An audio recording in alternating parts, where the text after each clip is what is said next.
Hada, c'est le prophète, sallallahu alayhi wa sallam. Il a le paradis. Et toi, tu as reçu quoi? Un fax? Qu'est-ce que tu as reçu? Comment ça se fait que toi, ça ne te donne aucune raha, aucun repos? Tu me diras, j'ai jamais dit ça. Mais si, tu ne veux pas y aller. Pourquoi? Tu devras répondre à ces questions. Il est préférable d'y répondre sur terre que dans l'au-delà. C'est trop tard à ce moment-là. Lakin, il y a quelques semaines, j'étais avec des frères, ils sont témoins, subhanallah. On a été prié dans une mosquée qui se trouve, wallahi, face à un café. Une mosquée face à un café. Un café de Golgoth, de Khorotos. Juste en face, direct. Et wallahi, pendant qu'on priait, il y avait des cris. Parce qu'il y avait un match éliminatoire. Des cris, ya ikhwan, wallahi al-adim. Voilà notre communauté. Et c'est pour ça que des fois on est un peu pessimiste. Quand ils viennent te casser la tête. Ouais, cher frère, il faut aider la Palestine. Va aider c'est toi la Palestine. Toi, t'es la Palestine, toi. Et toi d'abord, toi. La Palestine, Allah, elle a besoin de toi dans cet état-là. Tu pries pas, tu viens avec un euro là. Elle n'a pas besoin de ton euro. C'est toi la Palestine. En train de crier pendant 1 heure dans un café. Et l'imam, qu'est-ce qu'il dit? Allahu Akbar. Et toi, tu lui dis Al-Koura Akbar. Wallahi al-Adim. Sami Allahu liman hamida. Et toi, tu dis ouais, à l'aise. Viens de marquer. Et là, comment tu réponds à chaque phrase. Et comme ça, on a prié. Un point, on a même dit avec les frères, quand on est sortis, on dit Allah, on devrait peut-être recommencer la prière. Ils n'ont pas quitté le café. On a dû après écrire une lettre parce que tu sais bien, nos frères, qu'Allah les guide. Si tu as le malheur d'entrer dans ce café, leur dire, ya ikhwan, taqullah, taqullah. Allah yarhamkum wa comment vous pouvez être, wal'iyadu billah, stone, pété à ce point-là que tu entends Allahu Akbar et tu restes, wallahi, 5 mètres s'il fallait traverser la rue. Moi, j'étais un mjnoun. Je pense que certains, par orgueil, pourraient peut-être nous frapper. On a dû écrire une lettre. Regardez où est-ce qu'on est arrivé. Ad-din nasiha. On était censé se prononcer. On a dû écrire une lettre. Et il a passé en dessous de la porte. Pour que ces messieurs, demain, daignent prendre la lettre et lire quoi? Cher frère, prie avant qu'on le prie sur toi. Voilà notre état aujourd'hui. Allah subhanahu wa ta'ala, en me mettant sur terre, il m'a demandé une chose. La uridu minkum min rizqin wa la uridu an zid yut'imun. Allah subhanahu wa ta'ala te demande rien, ni que tu donnes quelque chose, ni que tu rien du tout. Il te demande seulement wa ma khalaqtul jinna wal insa illa liya'budun. Stop, c'est tout ce qu'on te demande. Al-ibada, l'adoration. C'est pour cela qu'il t'a créé. Point à la ligne. Et à ce moment-là, s'il t'a créé pour cela, wallahi, c'est lui alors qui a donné sa parole. Écoutez certains discours en arabe et autres qui vous parlent de la description du prophète, sallallahu alayhi wa sallam. Chose que nos jeunes, wallahi, ils connaissent. Mais si je te dis que Michael Jordan, il a 1m30, tu vas rigoler à la seconde. Eh ouais, il a 1m30. Quel Michael Jordan tu parles? Parce que lui, il connaît tous les sanad. Tous les rijal, ils connaissent. Ah, naam, là, il va te dire, eh, quel Michael Jordan tu parles? Du quartier, t'as raison, 1m30. Mais de la NBA, 2m10. Ça, il le connaît. Ah oui, il dort avec tout le temps, je ne sais pas ce qu'il fait avec. Il le connaît, il vit avec. Mais le prophète sur la si lui dit quelle couleur, Allahu a'lam. Quelle taille, Allahu a'lam. Et ainsi de suite. Mais, comme on l'a dit, lorsqu'il faut sortir à 5 heures du matin pour le travail, tout le monde sort. Vous voyez les mosquées à 4 heures du matin? Est-ce que vous voyez des défilés de gens qui sortent des mosquées? Là, wallahi. Mais à 7h30, 8h, qu'est-ce que vous voyez? Des rangées de gens qui sortent. Voilà l'état de la communauté aujourd'hui.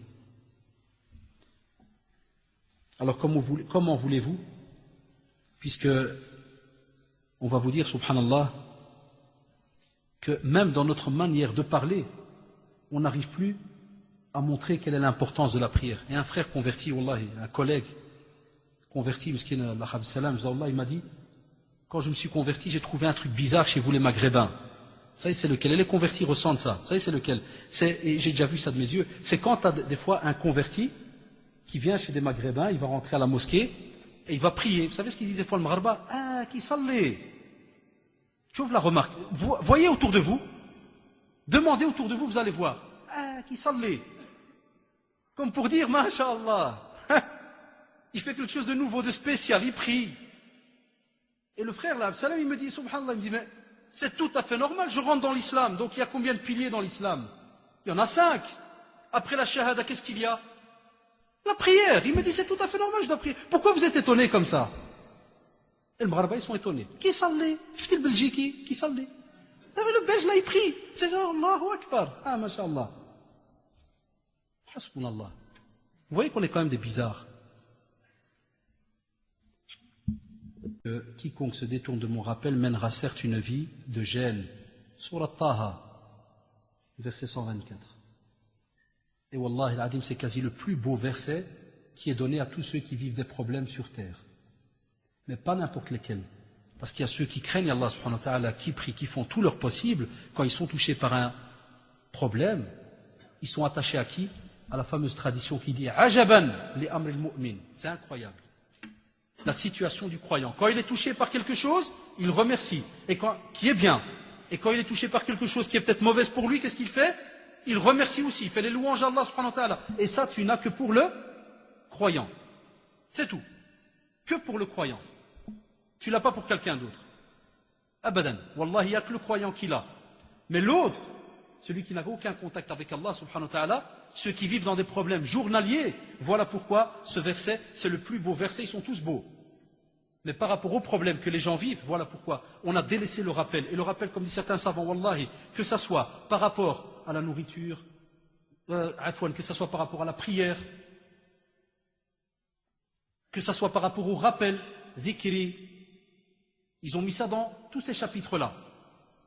Il te dit, wallahi, dès que tu te détournes, sache que wallahi, Allah subhanahu wa ta'ala te donne sa parole. Tu vas vivre une vie de mashakil, de problèmes. Wallah, matflet. Voilà pourquoi combien de gens viennent chez nous au bureau. Oui, j'ai des problèmes, kada kada. Ils sont étonnés quand on les écoute. Alors ils te voient à la fin, ils disent, voilà, qu'est-ce que je dois faire? J'ai dit, avant de demander cette question, moi je dois te poser 2-3 questions. Comme ça, je sais à qui j'ai affaire. Est-ce que tu pries? Et combien, wallah, il plie la tête? Je ne prie pas. Je dis, retourne prier, une semaine ou 2, et puis reviens chez moi si tu as encore des problèmes. Ou si tu vois le problème que tu m'as dit de la taille d'une montagne, abadan. Et ceux qui parmi nous, alhamdoulilah, goûtent la beauté de la prière, savent de quoi je parle. N'importe quel problème qui nous touche, qu'est-ce qu'on se dit? Alhamdoulilah, Rabbi Kbir, on va voir les frères, on appelle, on va voir chercher qui on a étudié à gauche, à droite, tantan, et l'affaire, alhamdoulilah, soit elle s'arrange. On dit, alhamdoulilah, elle s'arrange pas, qu'est-ce qu'on dit? Wa asa an takrahu shay'an wa huwa khayrun lakum. Regardez, toujours une réponse. Des fois, tu peux détester une situation, mais wallahi, c'est un bien pour toi. Et tu verras que, ajaban, comme a dit le prophète, sallallahu alayhi wa sallam, incroyable le cas du musulman, le croyant, le pratiquant. Mais à l'inverse, فَإِنَّ لَهُ مَعِيشَةً ضَنْكَ. Il vivra mal. C'est ce que nous disent nos jeunes. Je vis mal. Les couples, on vit mal. Quand tu dis, cher frère, tu vas prier à la mosquée, tu rencontres les croyants, tu étudies, tu lis du Coran. Non, c'est parce que. Toujours c'est parce que. Toujours mais. Chez nous dans notre communauté, chaque phrase doit commencer par mais. Non, la réponse elle est simple. Tu pries ou tu pries pas. Ne dis pas mais. Il n'y a aucun hadith qui dit mais. Wallahi, pour la prière. Aucun. Donc l'affaire elle est simple. Où est-ce que tu es? Où est-ce que tu te situes? Et regarde qu'est-ce que tu perds. Tu perds, wal'iyadu billah, une parole que t'a demandé de tenir le prophète sallallahu alayhi wa sallam. C'était une recommandation, sallallahu alayhi wa sallam, au moment de sa mort. Qu'est-ce qu'on vous dit? Hadith authentifié par l'Albani rahimahullah, et on le retrouve chez Abu Daoud. Qu'est-ce qu'il dit? Et vous le connaissez. C'était la dernière des wasaya, des recommandations du prophète sallallahu alayhi wa sallam. Wallah, ça doit nous faire mal au cœur. Honte à nous, ceux qui ont lâché la prière. Ton prophète, pendant qu'il meurt, il pense à toi, qu'est-ce qu'il te dit? As-salah, as-salah wa ma malakat aymanukum.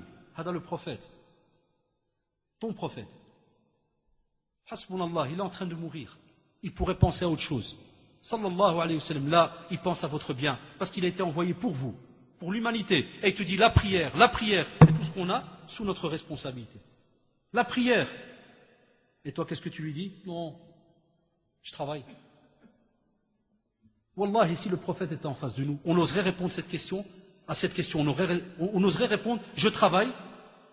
Personne n'aurait le courage de le faire. Personne. Mais on le fait quand même, parce qu'il n'est pas là.